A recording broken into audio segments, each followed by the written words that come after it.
قیصر و کسریٰ سلسلے وار کہانی۔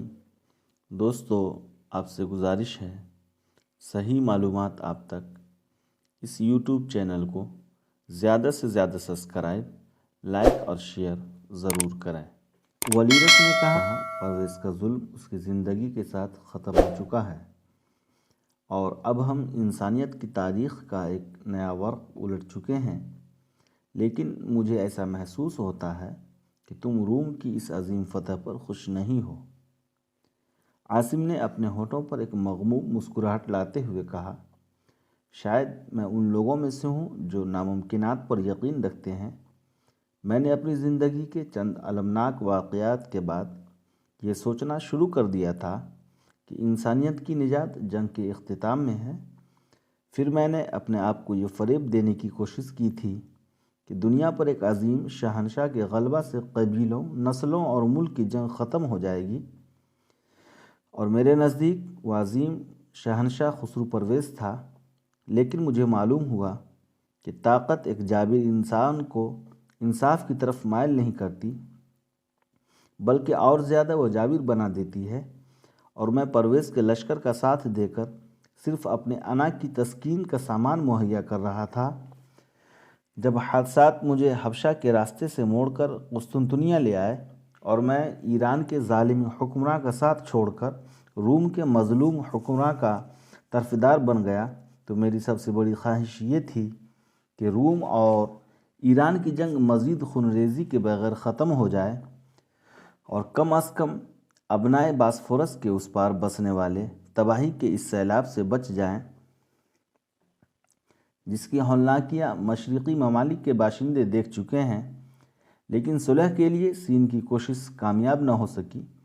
اس کے بعد قیصر کی فتح میرے نزدیک ایک معجزہ تھی، اور میں نے قید سے رہا ہونے کے بعد یہ محسوس کیا تھا۔ قیصر کی یہ غیر متوقع کامیابی امن اور عدل و انصاف کے متعلق سین کے سپنوں کی تعبیر ہے۔ لیکن آپ برا نہ مانیے، ابھی تھوڑی دیر قبل جب میں قیصر کو رتھ پر سوار ہوتے دیکھ رہا تھا تو مجھے ایسا محسوس ہوتا تھا کہ کسریٰ پرویز دوبارہ زندہ ہو گیا۔ اس کی صورت اس حکمراں سے مختلف نہ تھی جسے میں نے یروشلم کی فتح کے بعد دیکھا تھا، اور اسے دیکھ کر نعرے لگانے والے بھی مجھے ان لوگوں سے مختلف نہیں دکھائی دیتے جو پرویز کو دیکھ کر نعرے لگایا کرتے تھے۔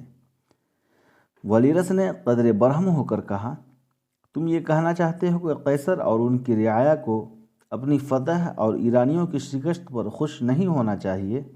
نہیں، میں صرف یہ کہہ رہا ہوں کہ وہ فتوحات جو انسان کو دیوتاؤں کا غرور عطا کرتی ہے، امن کی بجائے ہمیشہ نئی جنگوں کے راستے کھولتی ہے۔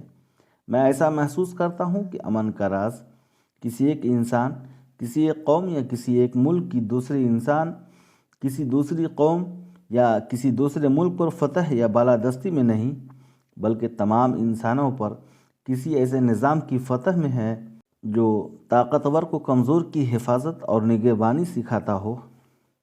لیکن تمہیں میری باتوں سے پریشان نہیں ہونا چاہیے۔ یہ ایک دیوانے کا خواب ہے اور اس دنیا میں اس کی تعبیر ممکن نہیں۔ یہاں ظالم مظلوم اور مظلوم ظالم بنتے رہیں گے۔ ہمیں مستقبل کے متعلق سوچنے کی ضرورت نہیں۔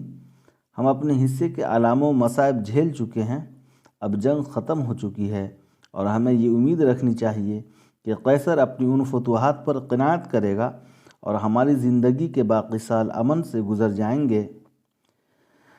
پھر اگر کسی دن کسی نئے قیصر کے دل میں پرویز کی روح بیدار ہوگی یا ایران کی زمین سے کوئی نیا اژدہا اٹھے گا، تو ہم یہ دیکھنے کے لیے اس دنیا میں موجود نہیں ہوں گے کہ ہمارے بعد آنے والوں پر کیا گزرتی ہے۔ ولیرس کی آنکھوں میں شراب کا خمار جھلک رہا تھا۔ اس نے کہا، تمہاری باتوں کی داد صرف کلاڈیوس دے سکتا ہے، میری سمجھ میں نہیں آیا۔ اب چلو، آج تمہیں ہرقل کی تقریر ضرور سننی چاہیے۔ عاصم نے کہا، نہیں، تم جاؤ، میں اب سیدھا کلاڈیوس کے گھر جاؤں گا۔ ہو سکتا ہے کہ فستانیہ وہیں ہو، اور اگر وہاں نہ ہوئی تو بھی میرے لیے وہاں بیٹھ کر انتظار کرنا زیادہ آسان ہوگا۔ کلاڈیوس کے گھر میں ایک بوڑھے نوکر کے سوا کوئی نہ تھا۔ اس نے غور سے عاصم کی طرف دیکھا اور کہا، آپ عاصم ہیں؟ معاف کیجیے، میں آپ کو پہچان نہیں سکا۔ خدا کا شکر ہے آپ آ گئے ہیں۔ کلاڈیوس اور ان کے والد کو قیصر کے بعد سب سے زیادہ آپ کا انتظار تھا۔ وہ سب قیصر کا جلوس دیکھنے گئے ہیں، تھوڑی دیر میں آ جائیں گے۔ آپ تشریف رکھیں، وہ آپ کو دیکھ کر بہت خوش ہوں گے۔ عاصم نے سوال کیا، فستانیہ کیسی ہے؟ جی، اس کی ماں مر گئی تھی اور وہ ابھی تک اس کا غم نہیں بھول سکی۔ وہ آپ کے لیے بھی تقریباً ہر روز گرجے میں جا کر دعا کیا کرتی ہے۔ میں اکثر اس کے ساتھ جایا کرتا ہوں اور میں نے دعا کے وقت اکثر اس کی آنکھوں میں آنسو دیکھے ہیں۔ اگر آپ تھوڑی دیر پہلے آ جاتے تو وہ یہیں تھی۔ انتونیا اور جولیا کی اصرار کے باوجود ان کے ساتھ نہیں گئی تھی۔ اسے اب گرجے اور قبرستان کے سوا کسی چیز سے دلچسپی نہیں رہی۔ جب وہ چلی گئی تو اس نے مجھ سے کہا کہ میں گرجے جا رہی ہوں۔ میں نے کہا آج وہاں کوئی نہیں ہوگا اور شاید گرجے کا دروازہ بھی بند ہو۔ وہ کچھ دیر بیٹھی رہی اور پھر اچانک اٹھ کر بولی، میں قبرستان کی طرف جا رہی ہوں۔ پھر اس نے چند پھول توڑے اور باہر نکل گئی۔ اگر گھر میں کوئی ہوتا تو یقیناً اس کے ساتھ جاتا۔ آپ اطمینان سے بیٹھیں، وہ بہت جلد آ جائے گی۔ قبرستان زیادہ دور نہیں۔ وہ کون سے قبرستان کی طرف گئی ہے؟ وہ قبرستان مغربی دروازے کے باہر ہے، آپ نے دیکھا ہوگا۔ آپ تشریف رکھیں، میں اسے بلاتا ہوں۔ نہیں، میں خود وہاں جانا چاہتا ہوں۔ عاصم یہ کہہ کر واپس مڑا۔ بیرونی دروازے قریب اس نے ایک کیاری سے گلاب کے چند پھول توڑے اور باہر نکل گیا۔ تھوڑی دیر بعد وہ مغربی دروازے سے باہر قبرستان کے اندر داخل ہوا۔ وہاں ایک ٹیلے کے دامن میں اسے دور سے ایک سیاہ پوش عورت دکھائی دی۔ وہ بھاگ کر آگے بڑھا، رکا اور پھر کبھی تیز اور کبھی سست رفتار سے ٹیلے پر چڑھنے لگا۔ اس کا دل دھڑک رہا تھا اور اس کی ٹانگیں لڑکھڑا رہی تھی۔ فستانیہ نے اچانک مڑ کر دیکھا اور عاصم کے پاؤں زمین سے پیوست ہو کر رہ گئے۔ چند ثانیے وہ پتھرائی ہوئی آنکھوں سے ایک دوسرے کی طرف دیکھتے رہے۔ پھر زندگی کے پرسکون سمندر میں اچانک ایک طوفان اٹھا اور وہ بے اختیار ایک دوسرے سے لپٹ گئے۔ عاصم نے کہا، فستانیہ، میں آ گیا ہوں، میں زندہ ہوں، اب میں کہیں نہیں جاؤں گا۔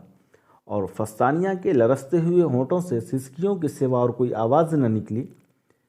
پھر یہ دبی دبی سسکیاں بلند ہونے لگیں اور عاصم اپنے سینے پر اس کے آنسوؤں کی نمی محسوس کرنے لگا۔ اچانک اس نے کپ کپی لی اور عاصم سے جدا ہو کر ایک قدم پیچھے ہٹ گئی۔ عاصم نے آگے بڑھ کر ایک ہاتھ سے اس کی ٹھوری اوپر اٹھانے کی کوشش کرتے ہوئے کہا، فستانیہ، میری طرف دیکھو، میں سچ مچ زندہ ہوں۔ لیکن فستانیہ نے دونوں ہاتھوں سے اپنا چہرہ ڈھانپ لیا اور ایک بچے کی طرح پھوٹ پھوٹ کر رونے لگی۔ عاصم نے روندھی ہوئی آواز میں کہا، کاش میں تمہاری کھوئی ہوئی مسرتیں واپس لا سکتا۔ یہ تمہاری ماں کی قبر ہے۔ اس نے عاصم کی طرف دیکھے بغیر اسبات میں سر ہلا دیا اور عاصم نے آگے بڑھ کر قبر پر گلاب کے پھول رکھ دیے اور پھر فستانیہ کی طرف متوجہ ہو کر کہا، فستانیہ، میں جانتا ہوں کہ میری محبت نے تمہیں آنسوؤں کے سوا کچھ نہیں دیا، لیکن اپنے مقدر کی تاریکیوں میں تمہاری آنکھوں کی روشنی میرا آخری سہارا تھا۔ فستانیہ، میری طرف دیکھو۔ فستانیہ اپنے آنسو پوچھنے کے بعد اس کی طرف متوجہ ہوئی۔ عاصم، میں تم سے بہت کچھ کہنا چاہتی ہوں، بیٹھ جاؤ۔ وہ گھاس پر ایک دوسرے کے سامنے بیٹھ گئے اور فستانیہ کچھ دیر سر جھکا کر سوچنے کے بعد کہا، میں اسی دن کے لیے دعائیں کیا کرتی تھی اور میری سب سے بڑی خواہش یہی تھی کہ مرنے سے پہلے ایک بار تمہیں دیکھ لوں۔ مجھے یقین تھا کہ تم ضرور آؤ گے۔ اب مجھے خدا کے ساتھ اپنا وعدہ پورا کرنے کے لیے تمہارے سہارے کی ضرورت ہے۔ میری بات غور سے سنو عاصم۔ اپنے باپ کی المناک موت کی خبر سننے کے بعد میں نے یہ محسوس کیا تھا کہ انہیں میرے گناہ کی سزا ملی ہے، اور میرا گناہ یہ تھا کہ میں نے ایک راہبہ کی مقدس زندگی پر دنیاوی زندگی کی لذتوں کو ترجیح دی تھی۔ میں نے یروشلم کی سب سے بڑی خانقاہ کے پادری کی باتوں کا مذاق اڑایا تھا۔ میں نے راہبہ بننے سے اس لیے انکار کیا تھا کہ میرا باپ ایران کی فوج کا ایک بہت بڑا عہدیدار تھا اور میں ایک عیسائی ماں کی بیٹی ہونے کے باوجود ایک فاتح قوم کے ساتھ تعلق رکھتی تھی۔ میری ماں کو بھی یہ بات پسند نہ تھی کہ میں جیتے جی اس دنیا سے کنارہ کش ہو جاؤں۔ وہ خانقاہ کو قبر سے زیادہ بھیانک سمجھتی تھی۔ لیکن مرتے وقت اسے بھی اس بات کا شدت سے احساس تھا کہ مجھے راہبہ بننے سے روکنا اس کی زندگی کا سب سے بڑا گناہ تھا۔ ماں کی موت کے بعد میں اپنے گناہ کا کفارہ ادا کرنے کا فیصلہ کر چکی تھی۔ صرف تمہارا خیال میرا راستہ روکے ہوا تھا۔ انتونیا مجھے سمجھایا کرتی تھی کہ جب عاصم واپس آئے گا تو تمہارے بغیر اس کا کیا حال ہوگا۔ راہبہ بننے کے بعد تم اس کے ساتھ بات تک نہیں کر سکو گی۔ پھر جب تم نہ آئے تو میں نے یہ محسوس کیا کہ تمہاری قید کی طوالت بھی شاید میرے گناہ کا نتیجہ ہے۔ قدرت کو یہ منظور نہیں کہ ہم ایک دوسرے کو دیکھ سکیں۔ چنانچہ میں ایک دن خانقاہ میں چلی گئی، لیکن وہاں میں نے خواب میں دیکھا کہ تم آ گئے ہو اور میں وہاں سے بھاگ آئی۔ لیکن خانقاہ چھوڑتے وقت میں نے یہ حلف اٹھایا تھا کہ اگر تم واپس آ گئے تو میں راہبہ بن جاؤں گی۔ آج خدا نے میری دعائیں سن لی اور میں خدا کے ساتھ اپنا وعدہ پورا کروں گی۔ اگر اب میرا ارادہ متزلزل ہوا تو میرا انجام عبرتناک ہوگا۔ میں شاید اپنے لیے ہر سزا برداشت کر سکوں، لیکن میں یہ گوارا نہیں کروں گی کہ میری وجہ سے تم عذاب میں مبتلا ہو جاؤ۔ عاصم نے کرب انگیز لہجے میں کہا، میرے لیے اس سے بڑا عذاب کیا ہو سکتا ہے کہ میں زندہ رہوں لیکن میری آنکھیں تمہیں نہ دیکھ سکیں اور میرے کان تمہاری آواز نہ سن سکے۔ فستانیہ کرب انگیز لہجے میں چلائی، عاصم خدا کے لیے میری طرف اس طرح نہ دیکھو۔ دنیا میں صرف تم ہی مجھے اپنی زندگی کی سب سے بڑی آزمائش میں پورا اترنے کے لیے سہارا دے سکتے ہو۔